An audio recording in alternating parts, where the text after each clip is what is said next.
नमस्कार विद्यार्थियों, मैं हूं सोनू कुमार और एक बार फिर से स्वागत है आपका मैथ क्लासेस गार्ड अकेडमी में। देखिए लास्ट वीडियो में हमने जो पढ़ा एक्सरसाइज नंबर 8 में ऊंचाई और दूरी के बारे में पढ़ा था।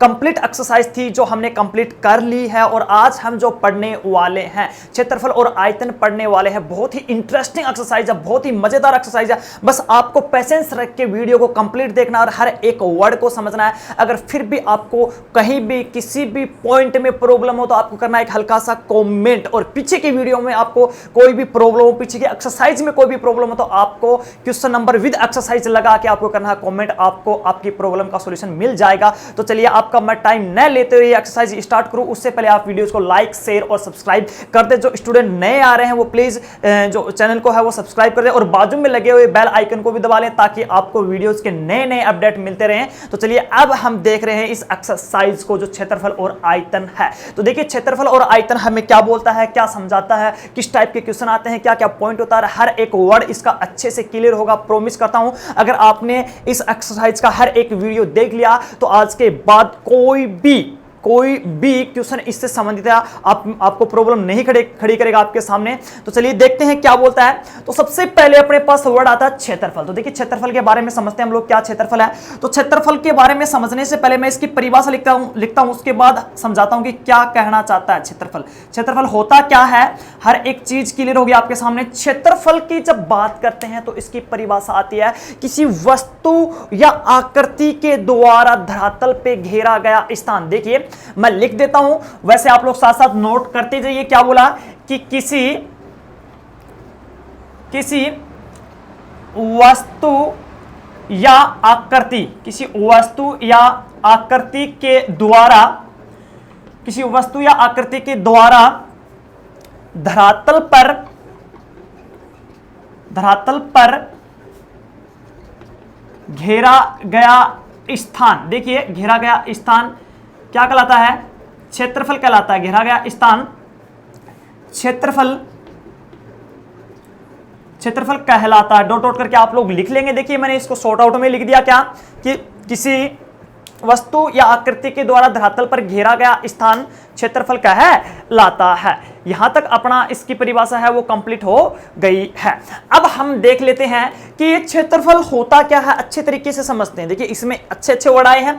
एक तो आइए वस्तु या आकृति, जो आप जानते हो कोई भी आकृति हो सकती है, कोई भी वस्तु हो सकती है, और के द्वारा यानी उस आकृति के द्वारा बात करिए इसने धरातल। ये वर्ड बहुत ही इंपॉर्टेंट वर्ड है जो अपने पास क्षेत्रफल व आयतन में डिफरेंस क्रिएट करेगा, अंतर को पैदा करेगा, समझाएगा कि क्या क्या अंतर होता है, किस किस में आयतन और क्षेत्रफल में क्या क्या डिफरेंस होता है। ये वर्ड बहुत ही इंपॉर्टेंट है। जैसे मैं आपके सामने एक आकृति उठाता हूं, ये जो अपने पास आकृति है मैंने बनाया है, बहुत ही मेहनत करके बनाया है। ये जो आकृति है ये किसकी आकृति है, घन की आकृति है। इसको हम आगे लेके अच्छे से सूत्र भी उत्पन्न करेंगे, आपको समझ में भी आएगा। हर एक वर्ड खोल के रखेंगे इसके, ठीक है। अब देखिए ये आकृति है, ये हम किसी जगह रखेंगे तो इसको कितना स्थान चाहिए। धरातल की बात करो, मान लो ये धरातल है, रखूंगा तो देखिए नीचे वाला स्थान है, इतना ही तो चाहिए ना। यही इसका क्या होता है, क्षेत्रफल होता है। लेकिन आयतन में क्या आ जाएगा, ऊपर वाला भी आ जाएगा, अंतरिक्ष वर्ड आएगा ऊपर वाला भी। लेकिन क्षेत्रफल की ही जब बात हो रही है तो नीचे का काउंट होगा। अगर हम इसको रखेंगे तो नीचे वाला कितना स्थान चाहिए इसको, नीचे का देखिए इस हाथ पे इतना ही तो स्थान चाहिए ना नीचे वाला। बोर्ड पे देखते हैं कि कितना स्थान चाहिए इसको, तो बोर्ड पे देखिए यूं रखना है हमें, तो जो स्थान चाहिए देखिए इतना स्थान चाहिएगा अपने को। देखिए यहां से लेके यहां तक और ये वाला इतना ही स्थान चाहिएगा। तो ये क्या होगा इसका भैया, क्षेत्रफल होगा। आशा करता हूं अच्छे से समझ में आया होगा, और नहीं आया तो कमेंट करना है, दोबारा से देख लीजिए। ये जो नीचे का स्थान चाहिए जितना इसको, वो क्या होगा, वो क्षेत्रफल होगा। इस आकृति के द्वारा घेरा गया स्थान था वो क्या था, क्षेत्रफल था। लेकिन बात धरातल की चल रही थी, किसकी चल रही थी, धरातल की बात चल रही थी। धरातल से संबंधित बात कर रहे हैं हम लोग, अंतरिक्ष से संबंधित बात नहीं कर रहे हैं। अंतरिक्ष का नाम आ गया, दैट मींस वहां क्या होगा, वॉल्यूम होगा, वहां आयतन होगा, वहां यहां सिर्फ धरातल की बात चल रही है तो क्षेत्रफल होगा। अब देखिए क्षेत्रफल जो होता है वो मुख्यतः दो प्रकार का होता है। एक तो होता है वक्र पृष्ठीय क्षेत्रफल, एक होता है संपूर्ण पृष्ठीय क्षेत्रफल। तो देखिए इसको भी लिख लेते हैं। तो जो अपने पास क्षेत्रफल जो होता है, क्षेत्रफल जो होता है वो मुख्यतः दो प्रकार का होता है। देखिए ये मैंने लगाया क्षेत्रफल, वो मुख्यतः दो प्रकार का होता है। पहला इस साइड लिख रहे हैं और जो दूसरा है वो इस साइड लिख देते हैं। देखिए पहला इस साइड लिख दिया, दूसरा इस साइड लिख दिया। तो अपने पास पहला कौन सा होता है, मैं लिख रहा हूं यहां पे। पहला जो क्षेत्रफल होता है वो होता है वक्र पृष्ठीय क्षेत्रफल। वक्र पृष्ठीय क्षेत्रफल होता है और दूसरा जो होता है वो कौन सा होता है भैया, संपूर्ण पृष्ठीय क्षेत्रफल होता है। कौन सा होता है, क्षेत्रफल, संपूर्ण पृष्ठीय क्षेत्रफल होता है। पहला जो होता है वक्र पृष्ठीय क्षेत्रफल होता है, दूसरा जो होता है संपूर्ण पृष्ठीय क्षेत्रफल होता है। तो दिमाग में इन वर्ड्स को लिखते ही एक बात तो दिमाग में ये आई कि सर वक्र पृष्ठीय क्षेत्रफल कौन सा होता है, किस टाइप का होता है। भैया वक्र पृष्ठीय जो क्षेत्रफल होता है ना, वो वक्राकार भाग का क्षेत्रफल होता है। किसका, वक्राकार भाग का क्षेत्रफल होता है। तो इसके लिए हम लोग लिख सकते हैं क्या, कि वक्राकार भाग का क्षेत्रफल। इसके लिए हम लोग लिख सकते हैं कि वक्राकार भाग का क्षेत्रफल। देखिए लिख रहा हूं इसका, वक्राकार भाग। वक्राकार भाग कौन सा होता है भैया, मुड़ा हुआ भाग, मुड़ा हुआ भाग, मुड़ा हुआ भाग का क्षेत्रफल। ये चीज क्लियर हुई। संपूर्ण पृष्ठीय में कौन सा होता है सर जी, संपूर्ण पृष्ठीय की बात करते हैं, लेकिन पहले वक्राकार भाग को समझ लेते हैं। वक्राकार भाग कौन सा होता है, मुड़ा हुआ भाग होता है। मुड़ा हुआ भाग कौन सा होता है सर जी, देखिए अपने पास एक आकृति उठाता हूं मैं आपके सामने, देखिए है ये आकृति, आगे आगे काम में आएगी।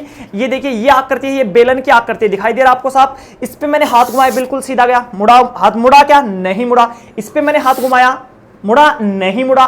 तो देखिए भैया अब यहां से घुमाते हुए चलिए हाथ, तो कौन सा हाथ मुड़ता हुआ जा रहा है, हाथ मुड़ता। तो ये वाला जो पार्ट है ना इसका, ये वाला, तो ये क्या है, ये मुड़ा हुआ भाग है। और इसका जो क्षेत्रफल निकलेगा वो वक्र पृष्ठीय क्षेत्रफल होगा। और ये जो होगा ये समतल भाग है। ये क्या है, समतल भाग है। दोबारा से देखिए, ये हाथ घुमाया तो ये क्या है, मुड़ा हुआ भाग है। और ये देखिए बिल्कुल समतल निकल गया, सीधा निकल गया। तो ये कौन सा पार्ट है, समतल पार्ट है। किसका, इस बेलन का। किसका, इस बेलन का। तो हमारे पास वक्राकार भाग की बात कर रहा है। वक्राकार भाग का मतलब क्या होता है भैया, मुड़ा हुआ भाग। और संपूर्ण पृष्ठीय में कौन कौन सा आ गया, संपूर्ण पृष्ठीय का मतलब हो गया कि जो अपने पास समतल भाग, सॉरी वक्राकार भाग है वो तो है ही है, बाकी लास्ट में जो जितना भी टेढ़ा मेढ़ा बचता है उसको जोड़ दो उसके अंदर, तो संपूर्ण पृष्ठीय। संपूर्ण का मतलब ही वैसे क्या होता है, सारा का सारा। इंग्लिश में क्या मतलब होता है संपूर्ण का, होल। होल मतलब सारा का सारा, कंप्लीट। कंप्लीट की बात कर रहा है। तो इसके लिए मैं देखिए लिख रहा हूं क्या, कि वक्र पृष्ठीय क्षेत्रफल तो आएगा ही, प्लस जो बच गया, देखिए मैंने प्लस लगाया, ध्यान रखना, प्लस शेष भाग का क्षेत्रफल। शेष भाग का क्षेत्रफल ये अपने पास होता है। इसका क्या, कि संपूर्ण पृष्ठीय क्षेत्रफल तो आएगा, प्लस में शेष भाग का क्षेत्रफल भी आएगा। अब आपको समझाता हूं ये, अगर मैं इसका संपूर्ण पृष्ठीय क्षेत्रफल निकालूं तो ये वाला वक्र पृष्ठीय क्षेत्रफल सबसे पहले ये निकालेंगे, उसके बाद ये ऊपर जो शेष कौन कौन से पार्ट बच गया, ऊपर का बच गया और नीचे का बच गया, ऊपर का बच गया और नीचे का बच गया, तो ऊपर और नीचे दोनों का निकाल के वक्र पृष्ठीय में जोड़ेंगे, तब जाके अपने पास संपूर्ण पृष्ठीय क्षेत्रफल आएगा। दोबारा से देखिए, ये वक्राकार भाग का क्षेत्रफल और ये जो शेष बच गया वो भाग है, वो दोनों को निकाल के इसमें जोड़ेंगे, तब जाके अपने पास क्या आएगा, संपूर्ण पृष्ठीय क्षेत्रफल आएगा। इसमें तो सिंपल सी बात है, क्या, वक्राकार भाग अर्थात मुड़ा हुआ भाग का क्षेत्रफल। सर जी एक वर्ड और आया, कौन सा वर्ड आया, पृष्ठीय वर्ड आया। पृष्ठ का मतलब क्या होता है, देखिए पृष्ठ का मतलब होता है कि वह तल जिसको हम छू के देख सकते हैं, वह तल जिसको हम लोग छू के देख सकते हैं। जैसे ये एक तल है, इसको मैं छू के देख सकता हूं ना, बोर्ड, तो ये भी क्या हो गया, ये भी एक क्या हो गया, पृष्ठ हो गया। ये भी क्या हो गया, एक पृष्ठ हो गया। तो चलिए अपने हमने यहां तक पढ़ लिया।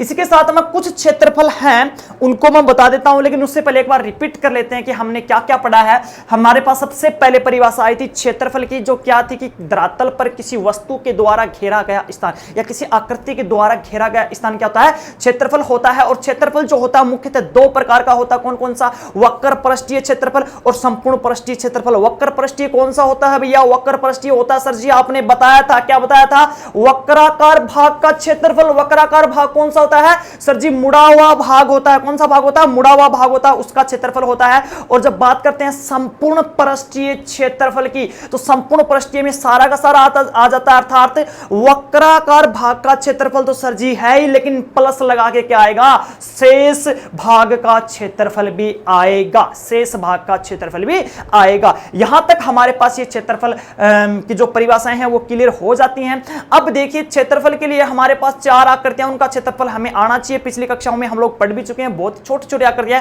पहला होता है अपने पास त्रिभुज, जिसका क्षेत्रफल कितना होता है, 1/2 गुणा आधार गुणा ऊंचाई। जिनको नहीं आता, जिन भी स्टूडेंट को नहीं आता, काफी बार पढ़ भी चुके हैं, छोटी क्लास में ही पढ़ चुके हैं, तो हमें क्या करना है, पेन कॉपी लेके नोट कर लेना है। मैं बोल रहा हूं साथ साथ, त्रिभुज का क्षेत्रफल क्या होता है, 1/2 गुना आधार गुना ऊंचाई होता है। दूसरा जो आता है अपने पास वर्ग आता है, वर्ग का क्षेत्रफल क्या होता है, भुजा गुना भुजा, या फिर लिख सकते हैं भुजा का स्क्वायर। तीसरा जो आता है वो क्या आता है अपने पास, आयत आता है। तीसरा क्या आता है, आयत आता है। आयत का क्या होता है, लंबाई गुना चौड़ाई होता है। दोबारा से देखिए मैंने क्या क्या बता दिया, पहला जो बताया मैंने त्रिभुज, जिसका क्या बताया मैंने 1/2 गुना आधार गुना ऊंचाई। फिर दूसरा बताया मैंने वर्ग, जिसका बताया था भुजा का स्क्वायर। तीसरा बताया है आयत, लंबाई गुना चौड़ाई। और चौथा जो होगा वृत्त की बात कर रहे हैं, किसकी बात कर रहे हैं, वृत्त की। और जो वृत्त का क्षेत्रफल होता है वो पाई आर स्क्वायर होता है। कितना होता है भैया, पाई आर स्क्वायर होता है।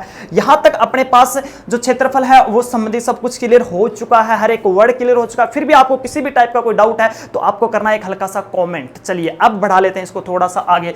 ये यहां तक हमारे पास क्षेत्रफल के बारे में हमने थोड़ा सा पढ़ा है। अब हम ले रहे हैं आयतन। तो देखिए आयतन भी बहुत ही अच्छे तरीके से समझेंगे, हर एक वर्ड क्लियर होगा। बस आपको धैर्य रख के आराम से समझते जाना कि क्या मैं समझाने की कोशिश कर रहा हूं और आप लोगों को क्या समझना है। देखिए अब आता है अपने पास, देखिए आयतन आता है। तो आयतन के लिए देखिए क्या होगा, आयतन की बात कर लेते हैं। आयतन क्या होगा कि अंतरिक्ष में किसी ठोस वस्तु के द्वारा घेरा गया स्थान। तो सबसे पहले आप लोग धीरज रखिए, मैं सबसे पहले इसको लिख देता हूं, फिर समझाता हूं कि क्या बोलना चाहता है। तो देखिए लिख रहा हूं कि अंतरिक्ष में किसी ठोस वस्तु के द्वारा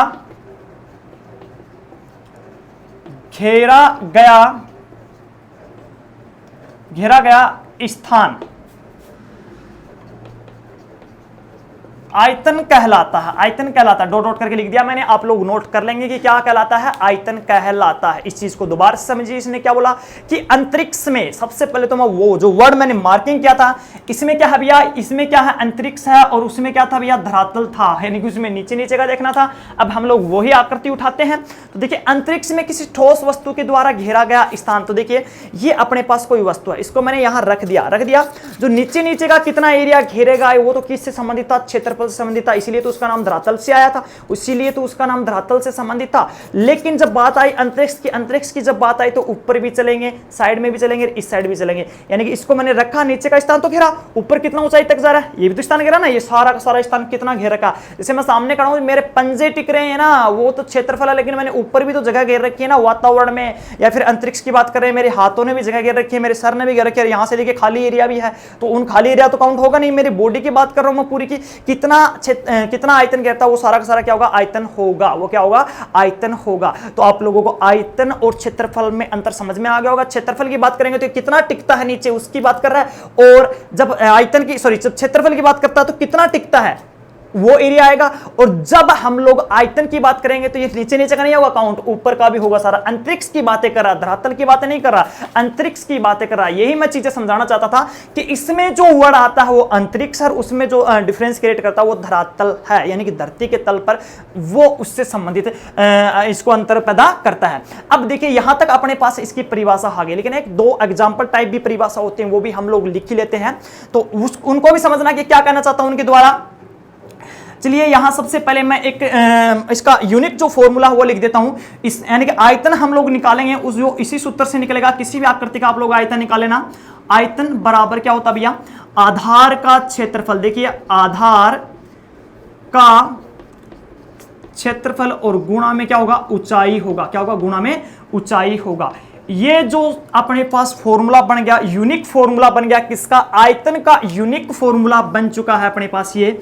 अब इसी के द्वारा हम लोग किसी भी आकृति का जो आयतन है वो निकाल सकते हैं। आपके सामने मैं निकाल के भी दिखाऊंगा इस आकृति के, इस फॉर्मूले के द्वारा जितनी भी आकृतियां उठाऊंगा उनके जो अपने पास आयतन निकालने होंगे इन्हीं से निकाल के दिखाऊंगा आपको। ठीक है, ये यूनिक फॉर्मूला आप लोग इसको नोट कर लेंगे। अब मैं इनको मिटा करके जो दो अच्छी एग्जाम्पल टाइप परिभाषाएं हैं वो उनको लेता हूं कि उनको भी समझना है कि कैसे कैसे होंगी, क्या क्या बताने की कोशिश करता है आयतन में, आयतन से संबंधित है भैया। देखिए तो हम लोग क्या करेंगे, आयतन से नीचे ही एक यूं लाइन बना के हम लोग खींच लेंगे कि क्या बोला इसने कि जब किसी वस्तु को पानी के अंदर डुबोया जाता है तो वस्तु के द्वारा हटाए गए पानी की मात्रा उस वस्तु के आयतन के समान होती है। तो देखिए लिख देता हूं, फिर समझाता हूं इसको। बोलने से कम समझ में आता, लिखने से सर जी ज्यादा समझ में आता। बिल्कुल भाई साहब, लिखने से बहुत ज्यादा समझ में आता है, आप लोग लिखते रहिए बस। तो हम लोग लिख रहे हैं यहां क्या कि किसी वस्तु को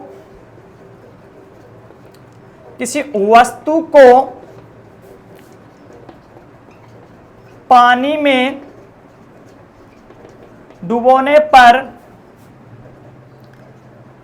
डुबोने पर हटाए गए वस्तु द्वारा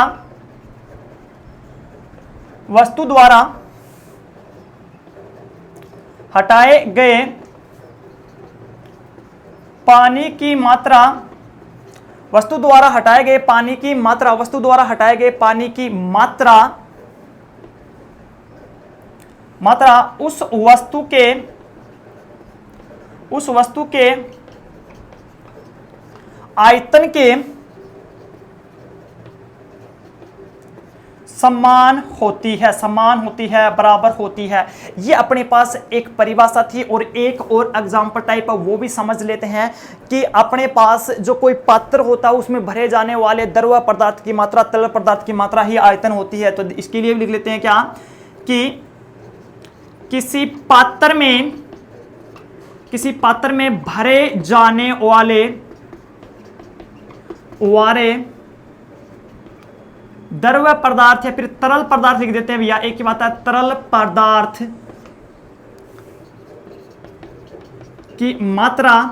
की मात्रा आयतन कहलाती है। किसका आयतन भैया? उस पात्र की बात करा। ये अपने पास दो एग्जांपल टाइप परिभाषा है, इनको समझेंगे अच्छे से। देखिए, जब हम लोग किसी भी वस्तु को पानी के अंदर डुबोते हैं तो पानी का तल ऊपर आ जाता है ऊपर। तो आपको इस चीज को समझना है कि अगर हम वस्तु को पानी के अंदर डुबोएंगे तो वो पानी उठ के है, वो कितना उठ के है, यानी कि उस वस्तु ने पानी को अपनी नीचे से हटाया है। हम डुबोएंगे तो नीचे से हटाया। अरे यार, ये चीज तो देखते हैं हम लोग घर में जब नहाते हैं, छोटे छोटे एग्जांपल है तो नॉर्मली हम लोग रोज ही देखते हैं। जब बाल्टी के अंदर हम लोग डब्बा डुबोते हैं तो वो क्या होता है कि डब्बा डुबोने पे पानी का तल ऊपर आ जाता था। जो डब्बा था उसने अपने नीचे से पानी हटा दिया। उसने कितना पानी हटाया? जितना उस डब्बे का आयतन होगा उतना ही पानी हटाएगा। इसलिए इसने क्या बताया कि पानी में डुबोने पर किसी वस्तु को पानी में डुबोने पर वस्तु द्वारा हटाए गए पानी की मात्रा ही क्या होती है? आयतन के समान होती है। किसके समान होती है? आयतन के समान होती है। यही बात कहना चाहता है, क्योंकि हम लोग डब्बा डुबोते हैं तो जितना पानी वो हटेगा उस डब्बे के आयतन के समान ही हटता है। अब सेकंड जो एग्जांपल था वो क्या था कि किसी पात्र में भरे जाने वाले तरल पदार्थ की मात्रा। बिल्कुल भाई साहब, कोई भी जो अगर पात्र है, अपने पास कोई टीन है, कोई बक्सा, उसमें अगर हम पानी डाल रहे हैं, कोई भी तरल पदार्थ डाल रहे हैं, घी डाल रहे हैं, कुछ भी डाल रहे हैं, उसके अंदर तरल का मतलब तरल पदार्थ नहीं है। काफी बार हमारे पास ठोस पदार्थ ही आ जाते हैं। जैसे एक दीवार है, उसमें ईंटें भी घुसनी पड़ती है, वो भी उसके आयतन के समान होंगी। हम लोग संख्या निकाल के दिखाऊंगा, तब आप लोग बोलोगे सर आप लोग यहाँ तो ठोस पदार्थ भर रहे हो। ऐसा कुछ नहीं है मेरे भाई, सारे एग्जांपल नहीं लिख सकते हैं, जो ज्यादातर यूज हो रहे हैं वही लिख सकते हैं। इसलिए हम लोग ये दो से ही समझेंगे, बाकी हर क्वेश्चन के पीछे पीछे हम लोग समझते जाएंगे। ऐसा कुछ नहीं है। तो किसी पात्र में भरे जाने वाले तरल पदार्थ की मात्रा ही क्या कहलाती है? आयतन कहलाती है। यहां तक हमारा जो है आयतन है वो अच्छे से समझ लिया हमने, परिभाषा लिखा दी। आप लोग नोट करिए, 2 बार लिख के देखिए, मैं प्रॉमिस करता हूं हर एक वर्ड क्लियर होगा, हर एक वर्ड याद रह जाएगा और आप लोग अच्छे से समझ भी लोगे। देखिए, यहां तक सब कुछ ठीक था अपने पास कि वस्तु को पानी में डुबोने पर वस्तु द्वारा हटाए गए पानी की मात्रा जो होती है वो आयतन के समान होती है, और किसी पात्र में भरे जाने वाले तरल पदार्थ की जो मात्रा होती है वो भी क्या होती है? आयतन ही होती है। यहां तक हमने क्षेत्रफल और आयतन के बारे में जाना था, जो स्टार्टिंग परिचय था। अब हम ले रहे हैं आकृतियां। अब हमें लेनी है आकृतियां। तो आपके जो 16 के चैप्टर में है ना, एक्सरसाइज नंबर 10 की बात कर, सॉरी क्वेश्चन कक्षा 10 की बात कर रहे हैं हम लोग। जो हमारे पास आकृतियां हैं वो देखिए कौन कौन सी आकृतियां, मुख्यतः 5 आकृतियां। पहली जो आकृति अपने पास क्या है? घन है। दूसरी जो आकृति अपने पास क्या भैया? घनाभ है, ठीक है। और तीसरी जो आकृति है अपने पास देखिए बेलन है। और चौथी जो आकृति है वो क्या अपने पास? शंकु है। और 5वीं जो है अपने पास गोला है। इन चीजों को समझना। 5 ही आकृतियां हैं अपने पास। अब आप बोलोगे सर जी खोखला बेलन भी होता है, तो भैया खोखला बेलन है वो इसी में पढ़ लेंगे हम लोग। सर जी एक खोखला गोला भी होता है वो भी इसी में पढ़ लेंगे, अलग से टॉपिक डालने की जरूरत है नहीं। तो हमारे पास मुख्यतः 5 आकृतियां पढ़नी है। 5 आकृतियों से संबंधित क्षेत्रफल और आयतन निकालने हैं, उनके सूत्र क्रिएट करने हैं, बनाने हैं, और उसके बाद हम उनको समझेंगे। डायरेक्ट सूत्र नहीं लिखवा रहा कि आप लोग डायरेक्ट ही रट के कर दो, रटने वाला काम बिल्कुल भी नहीं होगा। यहां हर एक चीज समझाई जाती है।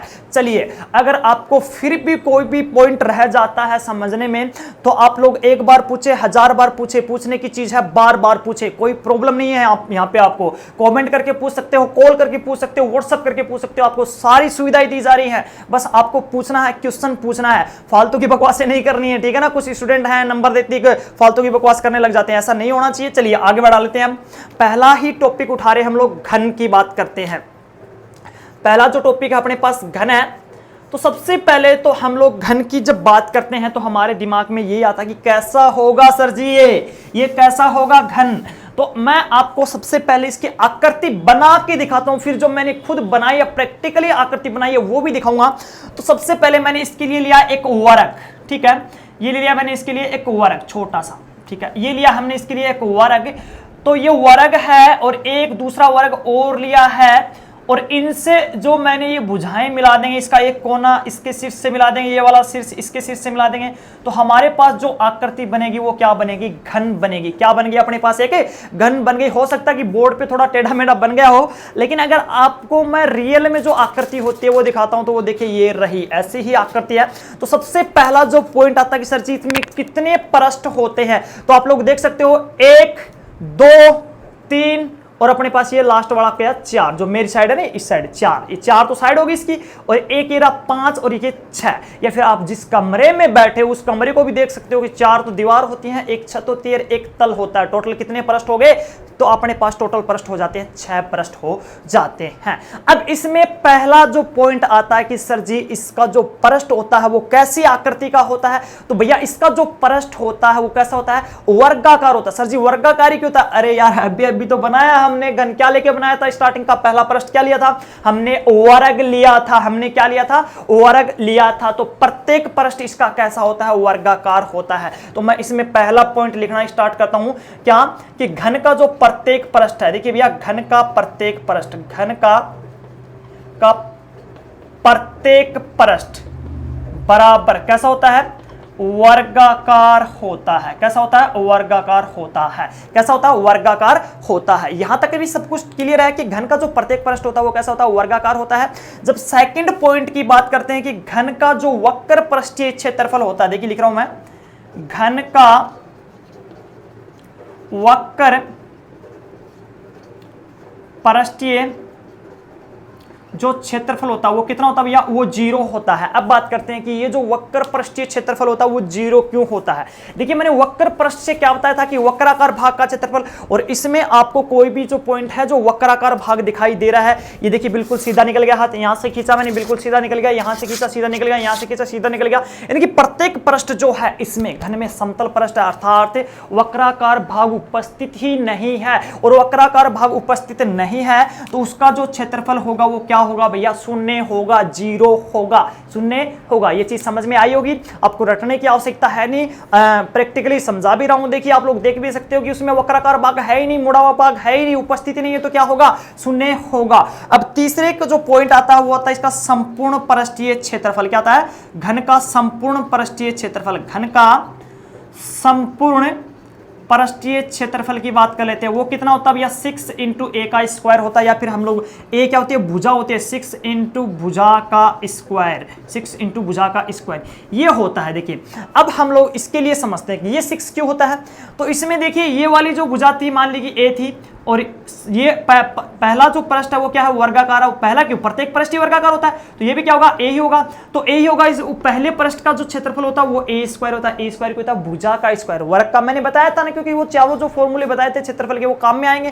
तो संपूर्ण पृष्ठीय क्षेत्रफल निकालना है, तो अपने पास कितना आया, a² आया या नहीं आया, क्यों, प्रत्येक पृष्ठ का कितना होता है, भुजा का स्क्वायर, तो पहले पृष्ठ का ए का स्क्वायर और टोटल पृष्ठ कितने बताए थे, 6 बताए थे, तो हम लोग 6 से मल्टीप्लाई कर देंगे, कितना आएगा 6a स्क्वायर। अगर मल्टीप्लाई नहीं करना चाहते हो तो आप लोग अलग अलग निकाल लेंगे कि सर जी इसका तो हो गया अपने पास a का स्क्वायर, सर जी इसका भी हो गया अपने पास a का स्क्वायर, सर जी इसका भी हो गया अपने पास a का स्क्वायर, इसका भी हो गया a का स्क्वायर, और सर जी इस नीचे वाले का भी हो गया a का स्क्वायर। तो देखिए इनको जोड़ते जाओ, plus plus plus plus plus, तो टोटल जोड़ेंगे तो 1 2 3 4 5 और ये अपने पास एक और हो जाएगा 6, टोटल अपने पास कितने हो जाएंगे 6। हालांकि मैंने 5 लिखे हैं, 1 2 और ये रहे अपने पास 3, तो 5 हो गए, एक ही नीचे वाला भी होगा, तो टोटल कितना हो जाएगा 6 पृष्ठ हो जाएंगे। और नहीं समझ में आ पाता है तो आप लोग इससे देख लीजिए, ये अपने पास टोटल पृष्ठ 6 है, a का स्क्वायर और ये नीचे वाला a का स्क्वायर और 4 ये साइड है, तो 4a स्क्वायर हो गया। टोटल कितना हो जाए 6a का स्क्वायर हो जाता है, अर्थात 6 इंटू भुजा का स्क्वायर हो जाता है। अब बात कर लेते हैं घन के आयतन की। तो घन का जो आयतन होता है उसके बारे में समझते हैं। घन का जो आयतन होता है वो कितना होता है। घन का आयतन देखिए, घन का जो आयतन होता है वो भुजा की क्यूब होता है, या फिर हम लोग लिख सकते हैं उसको a का क्यूब, अर्थात भुजा की क्यूब।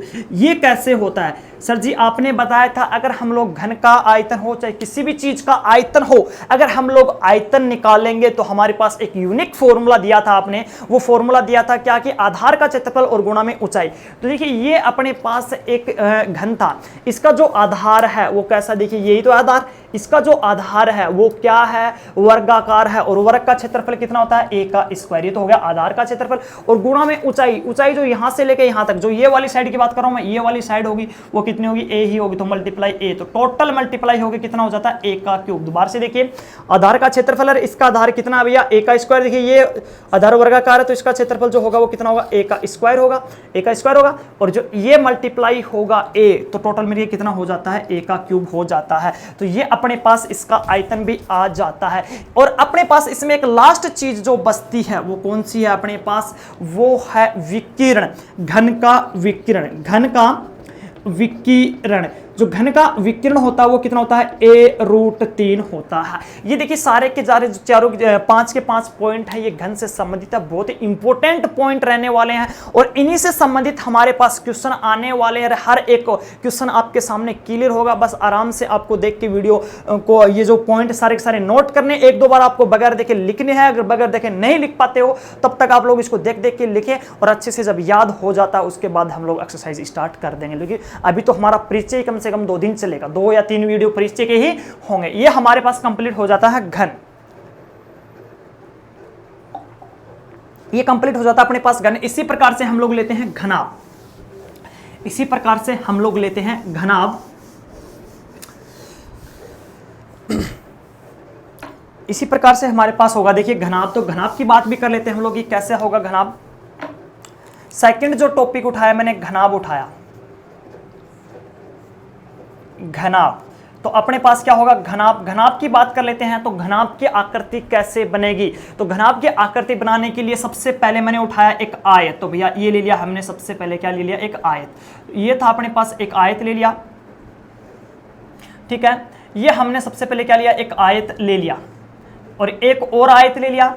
जब हमने इसको कोनों को मिलाया, ये भी कोना इससे मिलाया, ये वाला कोना इससे मिलाया, ये वाला कोना इससे मिलाया, ये वाला कोना इससे मिलाया, तब जाके अपने पास जो प्राप्त हुई आकृति वो क्या बन गई, अपने पास घनाभ बन गई। क्या बन गई, घनाभ बन गई। ये जो आकृति बनी है अपने पास वो कौन सी बनी है, घनाभ बन गई। सर जी घनाभ और घन में क्या फर्क हो गया, भैया घनाभ और घन में सिर्फ एक ही फर्क होता है कि इसमें लंबाई चौड़ाई और ऊंचाई अलग अलग होती है, और उसमें सारी की सारी समान होती हैं। तो इसमें जो अपने पास ये होगा वो तो क्या होगा, लंबाई होगा, और ये होगा वो क्या होगा भैया, ऊंचाई होगा, और ये जो वाला पार्ट होगा वो किसका होगा भैया, चौड़ाई का होगा। इनको शॉर्टकट में क्या दर्शाते हैं, एल एच, और ये होगा अपने पास बी, ठीक है। लेंथ, हाइट और ब्रेथ, या फिर लेंथ, ब्रेथ और हाइट, ये अपने पास इससे डिनोट करते हैं। ये होता है अपने पास घनाभ। घनाभ का अगर हम लोग डायग्राम देखें अच्छे से, जो मैंने बनाया है 3D डायग्राम वो आपके सामने है। इसमें भी देखिए टोटल कितने पृष्ठ होते हैं, टोटल कितने पृष्ठ होते हैं, इसमें भी 6 होते हैं, 1 2 और 4 ये वाले, टोटल कितने हो गए, 6 पृष्ठ हो गए। और इसका प्रत्येक पृष्ठ कैसा होता है भैया, इसका प्रत्येक पृष्ठ देखने के लिए सबसे पहले हमने क्या बनाया, सबसे पहले हमने जो लिया था वो आयत लिया था। तो प्रत्येक पृष्ठ कैसा होगा इसका, आप लोग समझ सकते हो। प्रत्येक पृष्ठ क्या लिखेंगे हम लोग इसके लिए, प्रत्येक पृष्ठ जो होता है वो कितना होता भी है, इसका आयताकार होता है। कैसा होता है, आयताकार होता है। प्रत्येक पृष्ठ कैसा होता है इसका? आयताकार होता है। और सेकंड जो पॉइंट है इसकी बात कर लेते हैं हम लोग, इसका वक्र पृष्ठीय क्षेत्रफल, शॉर्ट में लिख रहा हूं भैया व फॉर वक्र, ठीक है। वक्र पृष्ठीय जो क्षेत्रफल जो आता है वो कितना होता है? इसका शून्य होता है। इसका भी शून्य क्यों होता है? उसका रीजन सुनिए आप लोग कि जो अपने पास ये है इसमें आपको देखिए ये वाला भी समतल पार्ट है, ये वाला भी समतल है, ये वाला, यानी कि सारे के सारे पार्ट जो हैं समतल है। एवरी पार्ट इज प्लेन, यानी कि समतल है, यानी कि वक्र पृष्ठीय नहीं है, मुड़ा हुआ भाग नहीं है। दैट मींस मुड़ा हुआ भाग ही नहीं है, तो उसका क्षेत्रफल कितना आना? 0 आना है। अब बात कर लेते हैं हम लोग इसका संपूर्ण पृष्ठीय क्षेत्रफल की। तो संपूर्ण पृष्ठीय जो क्षेत्रफल होगा वो कितना होगा?